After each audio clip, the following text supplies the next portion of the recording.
नई दुल्हन और पुराना पति। मोहिनी की शादी सूरज नाम के लड़के से होती है। सूरज एक बहुत ही अच्छा बिजनेसमैन और पैसे वाला लड़का था। मोहिनी, जब से तुम मेरी जिंदगी में आई हो, मेरा काम दिन रात बढ़ता ही जा रहा है। सच कहूं तो तुम मेरे लिए लक्ष्मी का रूप हो। जब से तुमने मेरे घर में कदम रखा है, मेरी संपत्ति दोगुनी हो गई है। आप तो मुझे ऐसे ही चने की झाड़ पे चढ़ा रहे हो।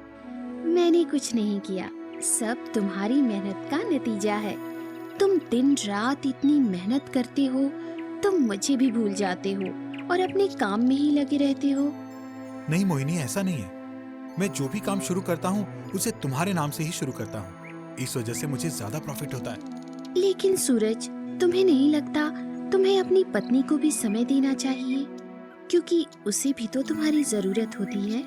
मुझे पता है मोहिनी, लेकिन मैं ये भी जानता हूँ कि हम दोनों की हर जरूरत पैसा पूरा कर देगा। पैसे से हम सब कुछ कर सकते हैं। ठीक है, जैसा तुम्हें अच्छा लगता है तुम करो। मैं सोने जा रही हूँ। ठीक है, मैं ये प्रोजेक्ट पूरा कर लूँ, उसके बाद मैं सोने आ जाता हूँ। मोहिनी जाकर अपने फोन से साकेत को मैसेज करती है। साकेत, कैसे हो? मैं अच्छा हूँ, तुम बताओ मोहिनी। साकेत, क्या बताऊँ, मेरे पति के पास तो मेरे लिए टाइम होता ही नहीं है। वो बस अपने काम में ही व्यस्त रहते हैं। तो क्या हुआ, तुम्हारे पति के पास टाइम नहीं है? मेरे पास तो तुम्हारे लिए बहुत टाइम है ना। हाँ साकेत, तुम ना होते तो मेरी जिंदगी अधूरी ही रह जाती। भले ही मेरी शादी कहीं और हो गई हो, लेकिन मैं आज भी तुमको उतना ही प्यार करती हूँ। पहले मुझे लगा था कि जिंदगी जीने के लिए पैसा ही सब कुछ है, लेकिन मैं गलत थी। जिंदगी में प्यार भी जरूरी है, जो मुझे मेरे पति से बिल्कुल भी नहीं मिलता। तुम मेरी जिंदगी में नहीं होते तो सच में मैं अधूरी रह जाती। तुम्हारी अच्छाई की वजह से तो मैं आज भी तुम्हारा हूँ। वैसे मोहिनी, मुझे छोटी सी प्रॉब्लम हो गई है। क्या हुआ साकेत, मुझे बताओ, मैं तुम्हारी मदद करूंगी। मुझे कुछ पैसों की जरूरत है। मैं चाहता हूँ कि मैं भी कोई बिजनेस शुरू करूँ और तुम्हारे पति जैसे ही मैं भी एक अच्छा बिजनेसमैन बन सकूँ। ये तो बहुत अच्छी बात है। तुम अपना खुद का बिजनेस शुरू करो, फिर मैं तुमसे शादी कर लूंगी। ठीक है, मुझे 10 लाख की जरूरत है। क्या तुम मेरी मदद कर सकती हो? ठीक है, कल मैं तुम्हें 10 लाख रुपए दे दूंगी। अरे मोहिनी, तुम सच में बहुत अच्छी हो। तभी सूरज कमरे में आ जाता है। मोहिनी, कहाँ बातें चल रही थी? कुछ नहीं, मेरे एक दोस्त का था, मैं उससे बात कर रही थी। वैसे सूरज, तुम मुझे कितना प्यार करते हो? बहुत ज्यादा, खुद से भी ज्यादा। तो क्या तुम मेरे लिए कुछ भी कर सकते हो? हाँ बोलो, क्या करना है? कुछ ज्यादा खास नहीं, बस मुझे 10 लाख रुपए की जरूरत है और तुम मुझसे ये नहीं पूछोगे कि मैं उनका क्या करूंगी। मुझे पूछने की क्या जरूरत है? मेरे पैसे भी तो तुम्हारे ही हैं। जितना पैसा चाहिए तुम ले सकती हो। मैं कल चेक साइन कर दूंगा, तुम उसमें रकम भर लेना। सूरज, तुम सच में बहुत अच्छे हो। अगली सुबह सूरज काम पर चला जाता है। मोहिनी साकेत को कॉल करती है। हेलो साकेत, मैंने तुम्हारे लिए पैसों का इंतजाम कर लिया है। तुम मुझे कॉफी शॉप पर मिलो, मैं तुम्हें वहीं पर पैसे दे दूंगी। ठीक है, मैं आता हूँ। फिर दोनों 12 बजे मिलते हैं। मोहिनी साकेत को पैसे दे देती है। साकेत पैसे लेकर चला जाता है।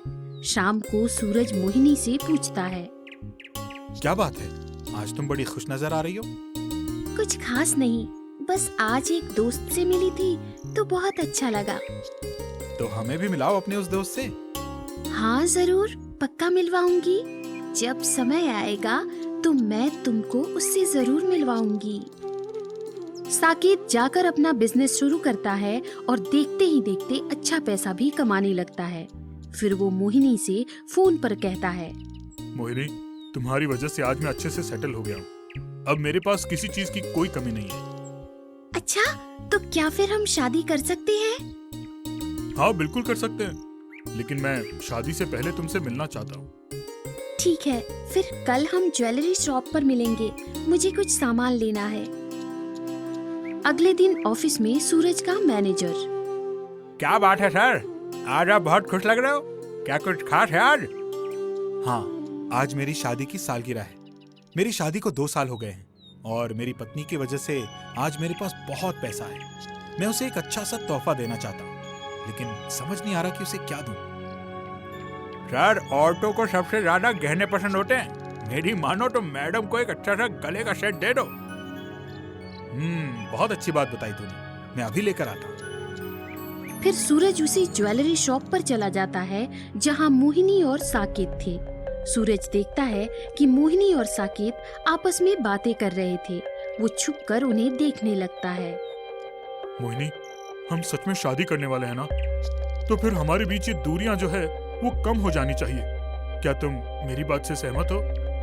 हाँ, वैसे भी शादी तो होने ही वाली है। जो तुम चाहो कर सकते हो, मैं तुम्हें मना नहीं करूंगी।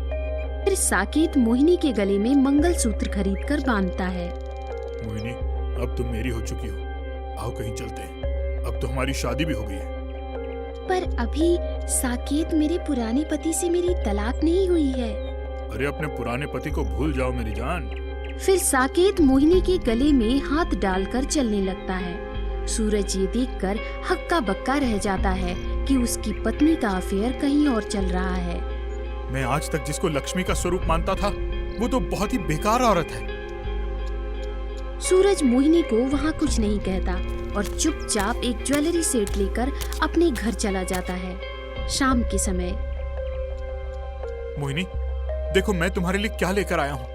आज हमारी शादी की सालगिरह है, तो मैंने सोचा कि तुमको ये तोहफा दे दूं। मुझे तुम्हारी तोहफे की कोई जरूरत नहीं है, और वैसे भी तुम मुझे समय नहीं देते हो, तो मैं तुम्हारे तोहफों का क्या करूं? मैंने ये फैसला लिया है कि मैं तुमसे तलाक लेना चाहती हूँ, और मैंने आज साकेत से शादी कर ली, तो तुम मेरे पुराने पति हुए। ये तुम क्या बोल रही हो? तुम्हें कुछ पता भी है मैं तुम्हें कितना प्यार करता हूँ? और सिर्फ मंगलसूत्र पहनने से शादी नहीं होती। मैं कोई पुराना पति नहीं हूँ, अभी भी तुम्हारा पति हूँ। हमारा अभी तक तलाक नहीं हुआ है। मैं साकेत को पति मान चुकी हूँ। तुम मुझे प्यार नहीं करते। मुझे जो प्यार करता है, मैं उसके पास जा रही हूँ। मुझे पता है तुम किसके पास जा रही हो। मैं उस लड़के से मिल चुका हूँ। मैं जानता हूँ साकेत को, लेकिन मुझे ये नहीं पता था कि वो मेरे घर पर ही डोरे डाल रहा है। वो बहुत ही गिरा हुआ लड़का है। मैं उससे एक मीटिंग में मिला था। मुझे पता चला कि वो लड़कियों के साथ अय्याशी करने में ज्यादा समय बिताता है। तुमसे खुद तो कुछ होता नहीं है, अब दूसरे पर कीचड़ मत उछालो। मैं आज से ही तुम्हारे घर से जा रही हूँ। फिर मोहिनी घर से निकल जाती है और साकेत को कॉल करती है। हेलो साकेत, मैंने अपने पति को छोड़ दिया है। अब मैं तुम्हारे पास आ रही हूँ। तुम पागल हो क्या? ऐसा कौन करता है भला? बिना तलाक के तुमने अपने पति को कैसे छोड़ दिया और मुझे बताया तक नहीं? मुझे कुछ नहीं सुनना, मैं तुम्हारे घर आ रही हूँ। मोहिनी साकेत के घर जाकर देखती है तो वो दंग रह जाती है। साकेत 3-4 लड़कियों के बीच अकेला लेटा हुआ था। मुझे अपनी आंखों पर विश्वास नहीं हो रहा। मैंने तुम्हें क्या समझा और तुम क्या निकले? डार्लिंग, जो तुम देख रही हो वही सच है, और मैंने तुम्हारे पैसों से बिजनेस जरूर किया, लेकिन तुम बहुत बड़ी पागल हो। भला ऐसे भी कोई किसी को पैसे देता है? और फिर किसी शादीशुदा औरत से भला कौन शादी करेगा? मैं तुमसे शादी बिल्कुल भी नहीं करूंगा। मुझे तुम्हारे पैसों की जरूरत थी, तुम्हारी नहीं। और कितना बेवकूफ है तुम्हारा पुराना पति। तुम पर अंधा विश्वास किया और तुम्हें इतने पैसे दे दिए। मैं तुम दोनों की तरफ बेवकूफ नहीं हूँ। ये सुनकर मोहिनी पागल हो जाती है और वो खुदकुशी करने के लिए दौड़ने लगती है। वो अपनी जान देने ही वाली थी कि सूरज उसको पकड़ लेता है। मोहिनी, जो तुमने गलती की, मैं उसे भूलकर एक नई जिंदगी शुरू करना चाहता हूँ। और मुझे समझ आ गया कि मुझे तुम्हें समय भी देना चाहिए। खाली पैसे से सब कुछ नहीं होता। मैं तुम्हारी सारी गलतियां माफ कर दूंगा। तुम भी मेरी गलतियों को माफ कर देना। सच में सूरज, तुम बहुत अच्छे हो। मैं बहुत गलत हाथों में जाने वाली थी। अच्छा हुआ कि मुझे उसका रूप पहले ही दिख गया।